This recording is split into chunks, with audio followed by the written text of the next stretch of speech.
Hi అండి అందరికీ. అరుణాచల దర్శనం పున్నమి రోజు స్టార్ట్ చేసాం. ముందుగా ఫ్రెష్ అప్ అయి గుడి ముందుకు వెళ్తూ ఉంటే మనకు రాజగోపురం ఈ విధంగా కనిపిస్తూ ఉంది. దాని వెనుకున్నటువంటి అరుణాచల కొండ చుట్టూ మనం తిరగాలి. గుడి ముందుకు వెళ్ళగానే మనకు అక్కడ ఉన్న వాళ్ళు శివునికి సంబంధించిన నామాన్ని మన నుదుటిపై ఉంచుతారు. దాన్ని అలా ధరించడం వల్ల మనకి ఎక్కడ లేని శక్తి వస్తుంది. మేము కూడా ఆ నామాన్ని ధరించి దర్శనానికి వెళ్ళడానికి ట్రై చేస్తూ ఉన్నాం. ముందుగా పున్నమి రోజు దర్శనం చేసుకొని ఆ తర్వాత ఇక్కడికి రాజగోపురం ముందు మన యాత్ర ప్రారంభించడానికి ముందు ఒక కొబ్బరికాయను దేవునికి సమర్పించి విజయవంతంగా ప్రారంభించాను యాత్ర.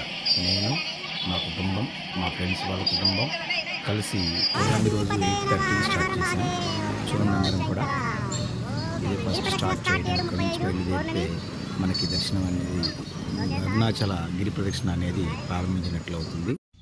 అరుణాచల గిరి ప్రదక్షిణలో మొదటిగా మనకి ఇంద్రలింగం కనిపిస్తుంది. అంటే అరుణాచల గిరి ప్రదక్షిణలో భక్తులు ఎక్కడా కూడా సుడిపడకుండా దైవ సన్నిధిలో ఉన్నట్లు ఉండటం కోసం గిరి ప్రదక్షిణ చుట్టూ మొత్తం 8 శివలింగాలను ప్రతిష్ఠించడం జరిగింది. దానిలో మొదటిగా మనకు కనిపించేది ఇంద్రలింగం, అదేవిధంగా నైరుతిలింగం, వాయులింగం, అగ్నిలింగం, యమలింగం, కుబేరలింగం, ఈశాన్యలింగం, ఇలా అనేక లింగాలు దర్శనం చేసుకుంటూ అలసట లేకుండా భక్తులు తమ ప్రయాణాన్ని కొనసాగించడానికి అనువుగా ఉంటుంది. పౌర్ణమి రోజు రాత్రిపూట ఆ చంద్రుని చలువ నీడలో గిరి ప్రదక్షిణ అనేది 14 కిలోమీటర్లు ఎటువంటి సుడి పడకుండా అలసట లేకుండా దర్శనం చేసుకోవడానికి చాలా అనువుగా ఉంది. అంటే 10 కిలోమీటర్లు నడిచిన తర్వాత మా పిల్లలు, మా మిస్సెస్ కూడా కొంచెం అలసటగా ఉండి ఇలా కూర్చోవడం జరిగింది.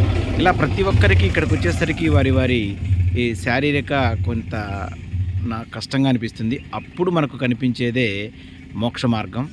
ఈ మోక్ష మార్గం అనేది ఖచ్చితమైన ప్రదేశంలో ఉందేమని నాకు అనిపించింది. ఎందుకంటే 10 కిలోమీటర్లు నడిచిన తర్వాత ఈ మోక్ష మార్గాని కోసం ఒక పెద్ద క్యూ ఉంటుంది. ఒక హాఫ్ అన్ అవర్ వరకు మనకు టైం పడుతుంది. అలా మోక్ష మార్గం ద్వారా మనం బయటకు వచ్చినప్పుడు అప్పటి వరకు నడిచినటువంటి కాళ్ళ నొప్పులన్నీ కూడా పోయి ఒక కొత్త నూతన ఉత్తేజంతో మిగతా